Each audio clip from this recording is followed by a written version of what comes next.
yellow wall? Is it the yellow wall behind him? He's got the yellow wall behind him. I think Hakimi could have something about him with his FIFA ability. Well, you've said it perfectly, Richard. A utility man, so to speak. Can play on the left, can play on the right, can go forward as well. We've seen a handful of special items from him in FIFA. But has he got what it takes to book a place in the final 8? We are ready for it. I'm sure everyone at home is ready for it as well. It'll be our third quarter-final of the day. Borussia Dortmund up against Gordon. He's wearing is that a scarf on Jesper's head? Jesper? I think that's a scarf. Jesper, what's this head apparel that I'm seeing right now? It's either a scarf or is it your golden bandana? Is that something I can buy? If it is, send me a link.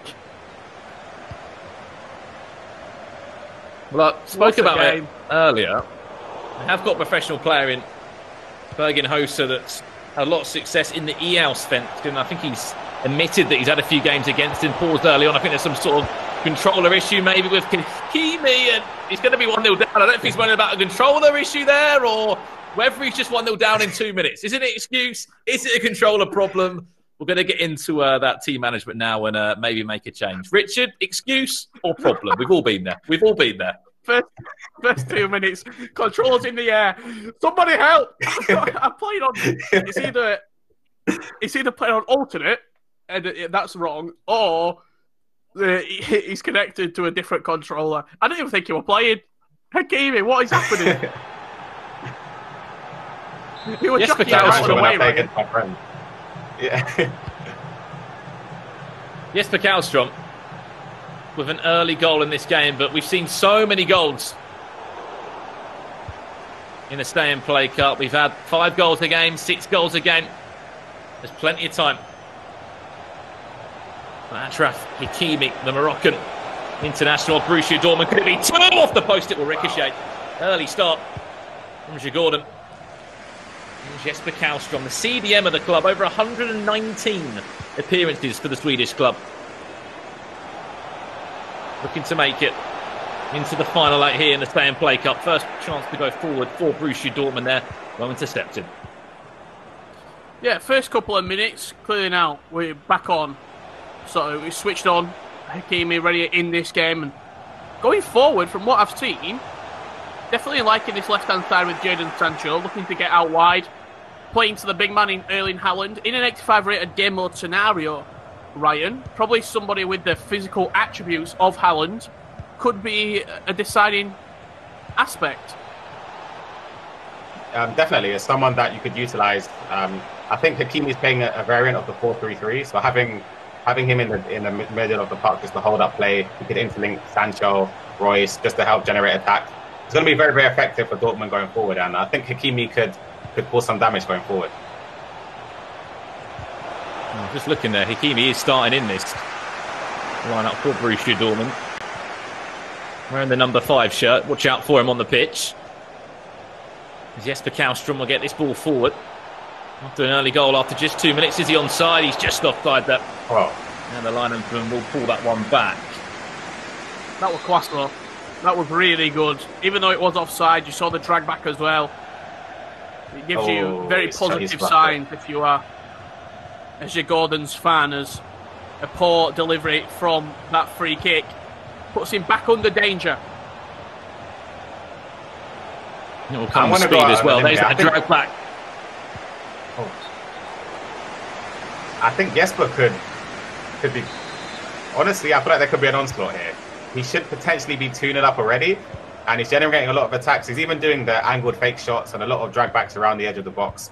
So it's promising signs, to be fair, going forward. It's just defensively, if he's able to stop the attacking flow of Hakimi.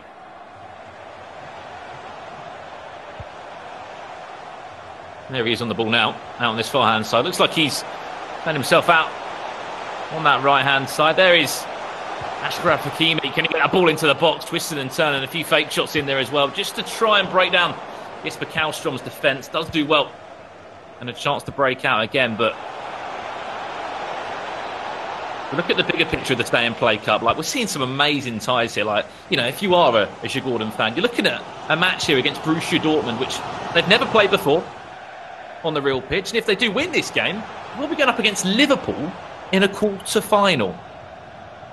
Yeah, it's remarkable, really. It's a dream come true for Djurgårdens. We've seen it in FIFA esports as well, with clubs picking up players and then almost elevating the clubs.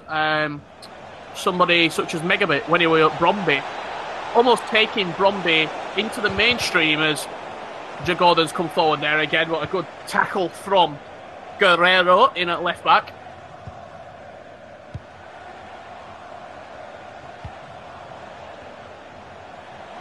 Here is Hakimi now.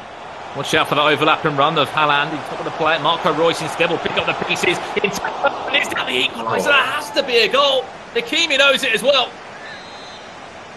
Very good play, though, from Hakimi. Let's give him props. Ryan was writing him off in the first 15-20 minutes, but he seems to have almost calmed into this game.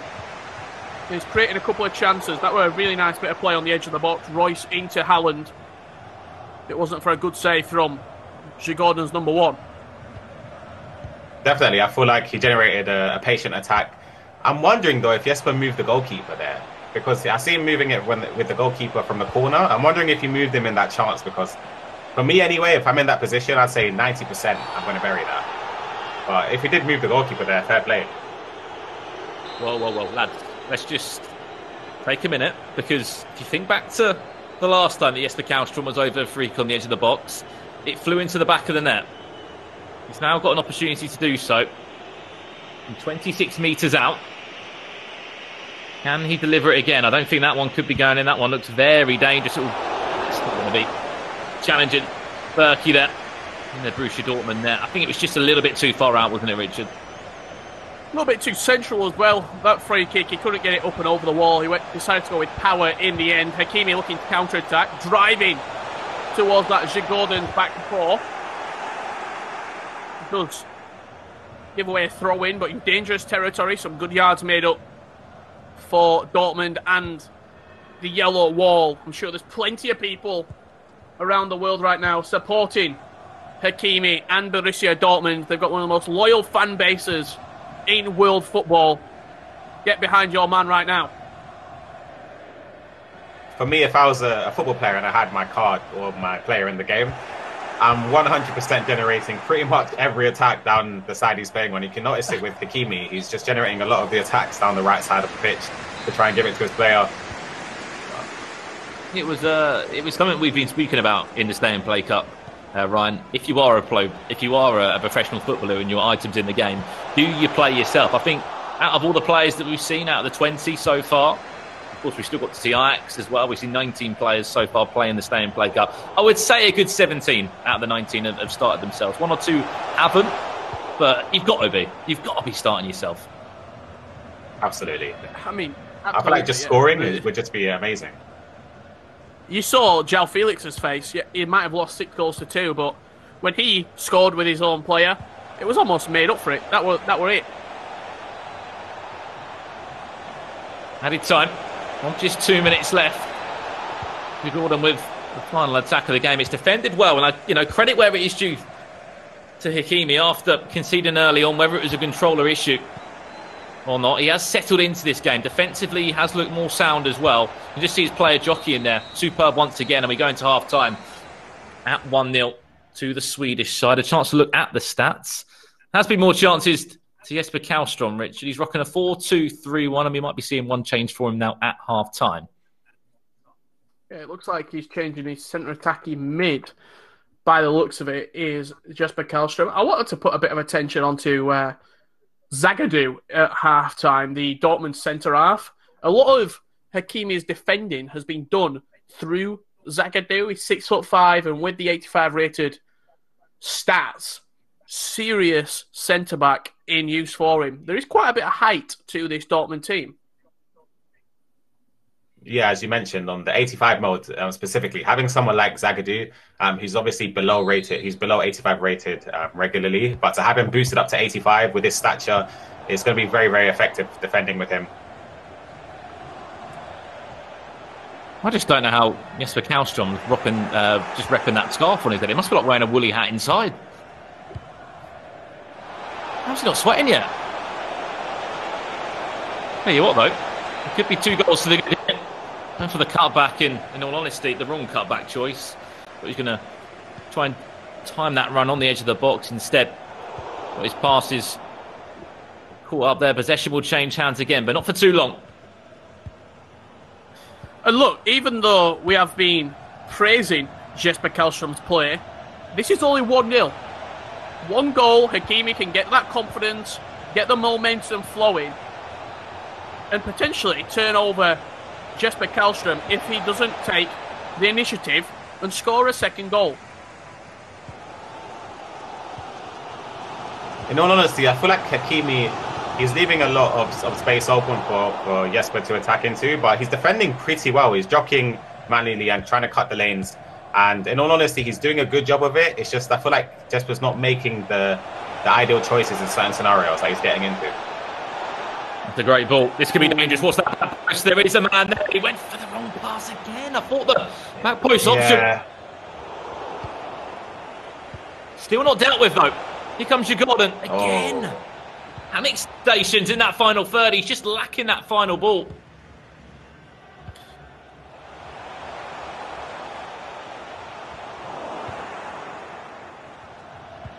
As soon as he gets it going forward, though, he's sort of just running into Gordon's defenders, is Hakimi. Maybe see a different attacking philosophy potentially in the last 30 minutes. Hummels comes across to intercept the ball. That's your centre-back out of position. Could be a gap in the centre of the pitch. Lovely drag back. That's the goal that has been coming. Talk to me about that, Ryan. As you said, it's been coming, and in previous attacks, I feel like he's been lacking composure on the edge of the box. He's been making passes where there's so many different options to go on, and he's choosing the wrong one each and every time. But in this situation, he held his composure, he held his own. A drag back onto the left foot was honestly something I would do as well, and places it into the top corner. And a goal that I feel like has been coming, and it's going to be up to Hakimi now. What does he change in order to get back into this game? We can just see the team management there. Karlström, of course, starting himself with the captain armband on, and what performance it has been for him. We spoke about it. I think you touched it perfectly, Ryan. That one word, composure, it was lacking for him in that final third. That one chance he needed a bit of breathing space in this game. I honestly think with that 2-goal scoreline, it's going to be a hell of a job for Hakimi to try and turn around Richard. Given how Hakimi's been going in the attacking third, there's been a couple of chances created, but it's just lacking that killer instinct in the final third to finish a chance, to play that extra pass. Defensively, Jesper Karlström, there's been a couple of holes that Hakimi's been able to work through. Just there, straight away, Haaland, maybe with a ball roll, maybe with a little bit more, as I said, that killer instinct in the final third. That could have even been a chance. Definitely, and it links back to composure again. Yeah, I say it links back to composure again, and it's something that I noticed with players that perhaps aren't at the top of their game. They do have elements that they can improve on, and I say with Hakimi, he seems to be sprinting all the time, which, in my opinion, is one of the things which lets people down, especially going forward. Because if someone's reading your runs or manually defending against you and jockeying, if they notice that the ball's far away from you, I'll just switch player and try and tackle you, and the odds are I'd probably get it. You hit the nail on the head as well, because if you just look at the stamina bars of all of those Borussia Dortmund players.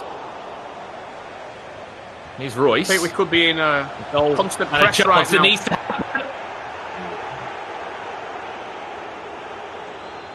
Erling Haaland somehow puts that wide over the post right there. Thought it was a nailed-on goal for Hakimi in that counter. In real life, I feel like that's a goal. It's almost certain a goal. He's been in fine form in real life. And you'd say that Hakimi's had 2 chances where he could honestly have scored both of them. He's got to shoot. He's got to shoot earlier. Just that one more. Little fake shot, I think it was, on the right boot of Julien Brandt on the edge of the box. He had a right foot finesse open for him as well. And it would have been a perfect time to score. If you look at the time in this game, we've had just over 10 minutes left. There is still going to be time to get forward. It's been 2 attacks in quick succession for the Moroccan fullback of Borussia Dortmund. That one doesn't come to anything. Karlström was back against the wall, but defending well. And he'll look to break forward now. I'm trying to figure out, is Jesper Karlström panicking, or is he taking his foot off the gas as he goes in at the near post there with Ring just hit round the post? But I feel as though he's just taking his foot off the gas a little bit, and that's where these chances are coming from right now. Yeah, I'd say I agree with you. I feel like he's in a situation where, which is kind of difficult, in my opinion, in a best of one. You're 2 goals up. What do? Do you try and kill the game off, or do you try and push forward for more goals because your opponent's going to leave those gaps open for you? It's kind of a catch-22, and that's probably what I say is one of the toughest elements in a best of one, knowing when to attack and when to defend. Into the final 10. If you're wondering who that third voice is in the commentary booth, it is Ryan Pessoa, professional FIFA player of Manchester City Esports. You had the pleasure of having in the commentary booth throughout this evening. Day 3 of the tournament penalty. This could be a huge opportunity for Borussia Dortmund to get back into this tie. 82nd minute. Jesper Karlström asking questions of what he pressed or what actually happened. Marco Reus with a fantastic opportunity from the spot. Has to score. Steps up. Will do. Great penalty as well. Picked aside. Stuck with it. Low and powerful through the keeper's left. And a chance for Hakimi to rally with this Dortmund side and send us the golden goal. Game on, definitely. 6 minutes left plus added time. I feel like if he gets the ball here and generates one attack, he just needs to keep composure, and you never know, he could bury it. Such a horrible position to be in. We've all been there online against friends or in a FUT Champions game and you're hanging on by 1 goal. The best thing you can do is reply and score yourself. The shot comes in. Berkey able to match up the save. Just 3 minutes left in this round of 16 game. Said it once, we'll start again. Whoever will win this will book a quarter-final match with Liverpool. That ball does go out of play. You can see the frustration for Hakimi there. He knows what a chance that was. Added time. We'll be following in just a second. Just a minute and a half left, Richard. Is there enough time to get the ball forward for Hakimi? You always get one more chance. Hakimi himself looking to switch the ball over to Lukas Piszczek. Look at those stamina bars. Constant pressure in use for Hakimi. Just has to dig out one forward. Get the ball forward.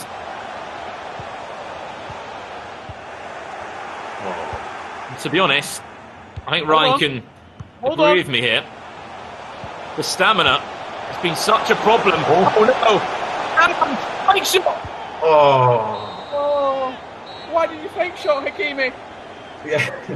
And that is the full-time whistle. That's an error. And it will be a quarter-final match set in stone. You can tune in tomorrow for that one. Djurgården against Liverpool. What a tie. What a match that shall plan to be. The Scandinavian dominance keeps on happening here at the EA Sports FIFA 20 Stay and Play Cup. I tell you what, Hakimi did create chances at the end there. I just felt like, was it one too many fake shots here? The stamina was always testing as well late into that game. The chance in the first half with Haaland, if he scores that, we've got a different game. Then late on, he had 2 chances where if he didn't fake shot, he could have got a chance on goal. What a game. Djurgården's go through by the skin of their teeth, Brandon. Yeah, they do indeed. And of course, fantastic game once again. We've got one more round of 16 going to come up a little bit later here on day 3 of the Stay and Play Cup. Before we do so, I'm going to throw it back over to Jimmy and the guys to break that one down. Thank you, birthday boy, Brandon Smith and Richard Buckley and Ryan. Good to see you again. I'm Jimmy Conrad along with Spencer and Mike. Now, guys, Jesper almost gave it away there at the end, but he is victorious. He now faces Trent Alexander-Arnold. That is already a tasty affair, if I could look ahead, Spence. It is, but we need a steward's inquiry. What happened to that first goal? We saw Hakimi's reaction. I've watched it back, and he was definitely playing, he was definitely involved and he was trying to track him down. But then something did happen on the edge of the box. You can see he went to sprinting. I'm not sure exactly what happened with the controller, but that is the goal that ultimately cost him it. Because to take that goal out of it, it's 1-1. So Jesper Karlström, whilst is clearly a very solid player and shows signs of really being capable, I don't think he's kind of really convinced us any more than we already thought for that game there. And against Trent, I think we might see the first Scandinavian fall. But he figured out a way to win the game and made the plays that mattered. Let's bring him in now. Jesper Karlström. First and foremost, I love that you have a scarf on your head. That's number one. Second, congratulations to getting to the quarterfinals. How did you think this match went? Oof, thank you, first of all. Yeah, it was a tight game. Got an easy first goal. So then I got confidence and it was a lovely second goal. And was a bit nervous in the end, but very happy about the win. Jesper, talk to me about the new headgear you've got on, the new scarf. Was this a tactic of yours to make your head warmer? What are you thinking? No, it's my lucky scarf. So I just wanted to get some extra luck, and yeah, it worked. I'm hoping for next game. Now we have the scarf. We're going to have the jersey. I need like an overcoat as well. You just got to have the complete ensemble. And now that we are looking a little bit farther forward, we've seen Trent play. We've seen you play. Who else is on the radar for you in terms of potential opponents that you're looking forward to the matchups, or guys that maybe you're concerned about? Really, I don't care about the other players. I'm just focusing on myself. So I don't know. Doesn't care.